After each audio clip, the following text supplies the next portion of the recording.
Mission UP पर Bharatiya Janata party ने mission 2022 को लेकर पूरी ताकत झोंक दी है। यूपी फतेह करने के लिए पार्टी बूथ जीतने की व्यूह रचने में जुट चुकी है।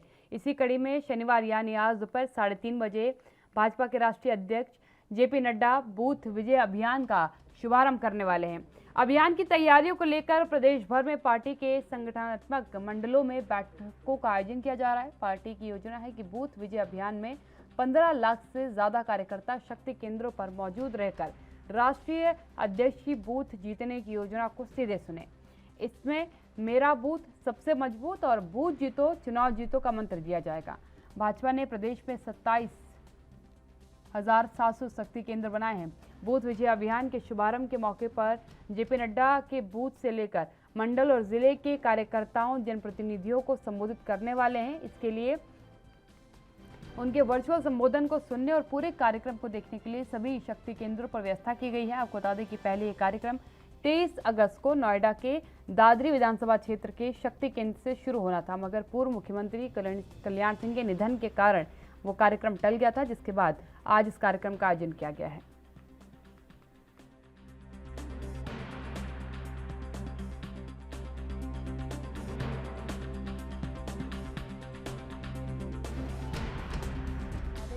आगामी विधानसभा चुनाव को लेकर के भारतीय जनता पार्टी की तैयारियां शुरू हो चुकी है, क्योंकि चुनाव जीतने के लिए बूथ स्तर से कार्य करना पड़ता है और इस बात को बहुत बखूबी भारतीय जनता पार्टी जानती है।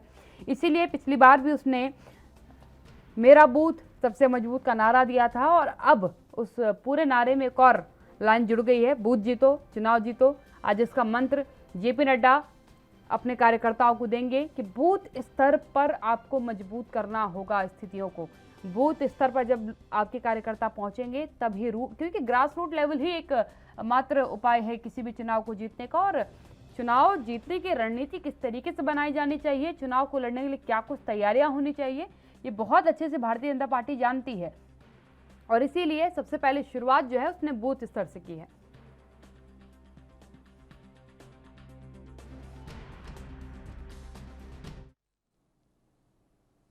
एक नजर ग्राफिक्स पर डाल लीजिए, क्योंकि चुनाव की तैयारियों को लेकर के प्रयास है। क्या कुछ तैयारियां हैं?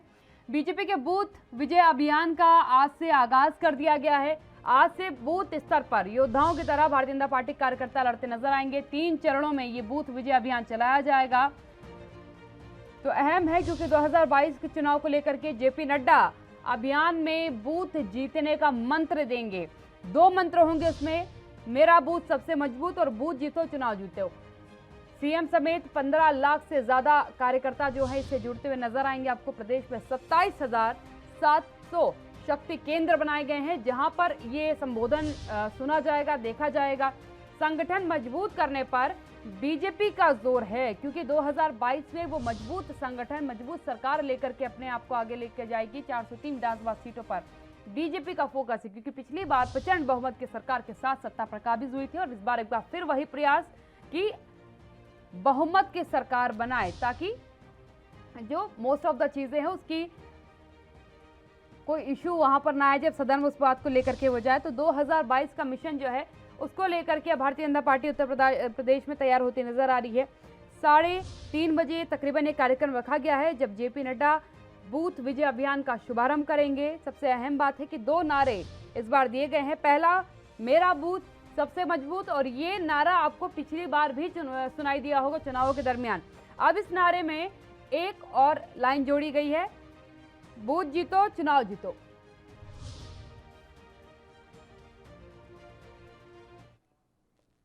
अश्विनी शाही बीजेपी प्रवक्ता मेरे साथ जुड़ चुके हैं फोन लाइन पर, उनसे कुछ बातें कर लेते हैं। अश्विनी जी, चुनाव को लेकर के आपकी सरकार पर हमेशा से कहा गया है कि जब भी कहीं चुनाव का आगाज होने लगता है तो चुनावी स्तर की शुरुआत ही भारतीय जनता पार्टी करती है, और तस्वीरें भी उसकी आनी शुरू हो चुकी हैं। बूथ स्तर पर एक बार फिर मजबूती करते आप नजर आ रहे हैं, क्या कुछ रणनीति रहेगी 2022 के लिए? काव्या जी, जो अभी आपने कहा कि सबसे पहले आपकी पार्टी इसकी शुरुआत करती है, तो आज उसी का नतीजा है कि हम लोग आज पूरे हिंदुस्तान में इतने बड़े पैमाने पर इतने राज्यों में हमारी सरकार है और 14, 17 और 19 का चुनाव हम लोगों ने उत्तर प्रदेश और केंद्र का उत्तर प्रदेश में जीता है। ये हम लोग, हमारा लक्ष्य था, हमारे राष्ट्रीय नेतृत्व का लक्ष्य था कि 50% वोट से ऊपर काम किया जाए।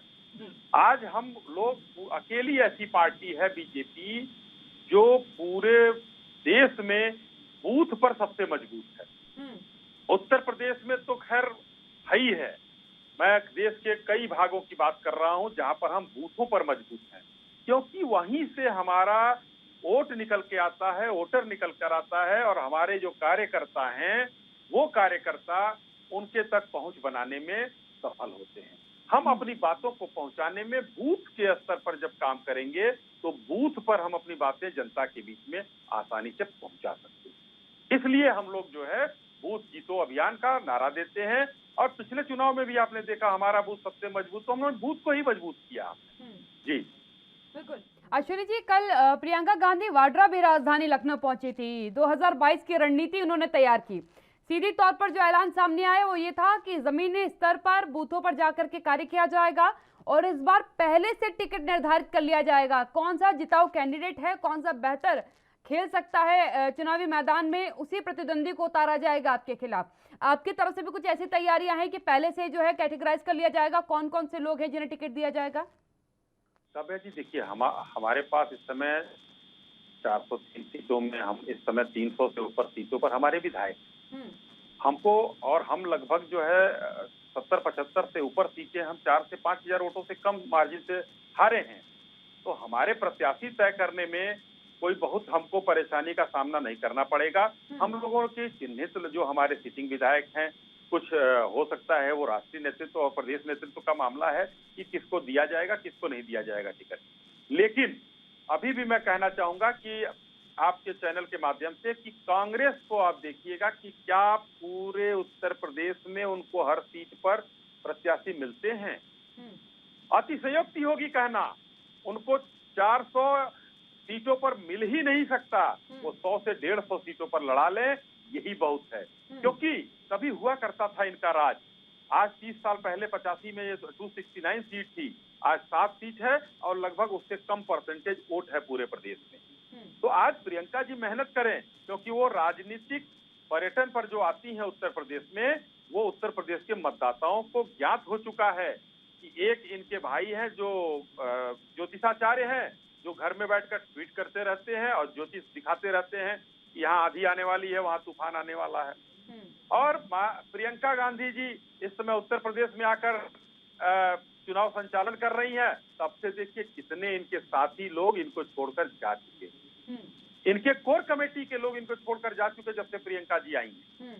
तो कांग्रेस का हश्र क्या होने वाला है ये कुछ कहना हमारे लिए उचित नहीं होगा, मगर इनको 400 सीट पर प्रत्याशी नहीं मिले। बिल्कुल।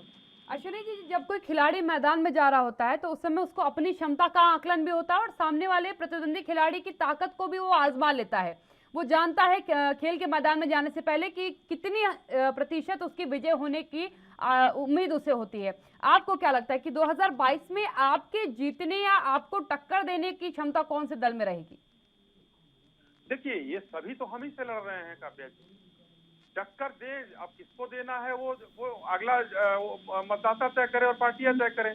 सब लोग हमसे लड़ रहे हैं और हम लोगों का जो काम है, हमने कोरोना में जो काम किया जिससे आपसे तो सब लड़ रहे हैं, आप किससे लड़ रहे हैं?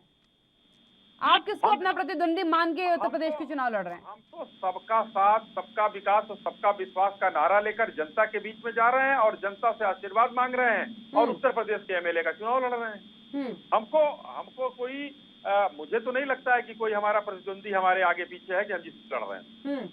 आपको लग रहा है एक छत्र हिसाब से आप चुनाव लड़ेंगे, एक छत्र राज होगा? हम अपना रिकॉर्ड फिर से तोड़ेंगे काव्या जी, 300 से ऊपर फिर सीटें पाने जा रहे हैं हम लोग, क्योंकि हमने उस हिसाब से प्रदेश की जनता के बीच में अपना विश्वास स्थापित किया है। सबका साथ और सबका विकास की जो बात हम करते हैं, हम सबको साथ लेकर चले, सबका विश्वास हासिल किया।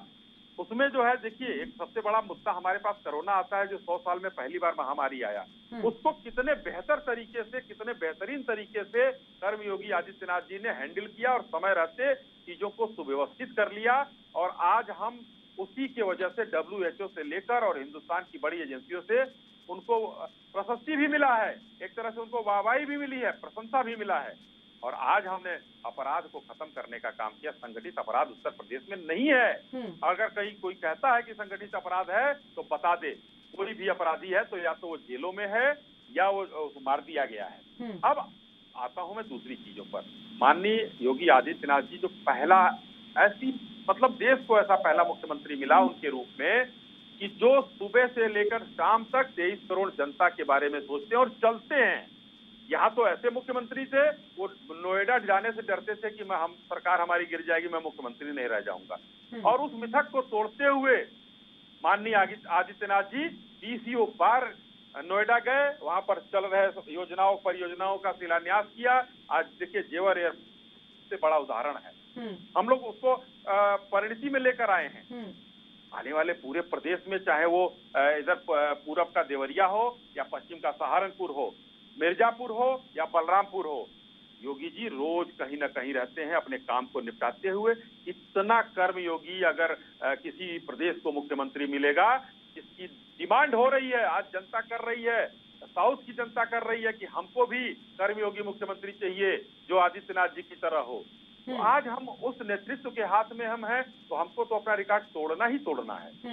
बिल्कुल जी। अश्विनी जी, एक सवाल रहेगा क्योंकि अभी हाल ही में पंचायत चुनाव हुए थे, उस दरमियान कई जगह पर आपको विरोधों का सामना करना पड़ा था क्योंकि किसान आंदोलन एक बड़ा कारण उसका माना गया।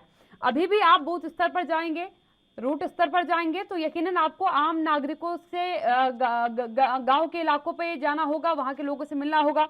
क्या आपको लगता है कि एक बार फिर आप विरोध का सामना करेंगे और बड़ी तादाद में, क्योंकि विरोध होता नजर आ रहा है अभी भी? देखिए ये सच है कि कई जगहों पर जो है विरोध हुआ है, लेकिन उसके अंदर अगर तह में आप जाएंगे तो मैं एक सिसोली की घटना लेता हूं, जो उनका गांव है राकेश टिकैत का। वहां हमारे एमएलए के साथ दुर्व्यवहार हुआ, उनके गांव में दुर्व्यवहार हो रहा है। यानी अश्विनी जी, आपको यहाँ रोकना चाहूंगी।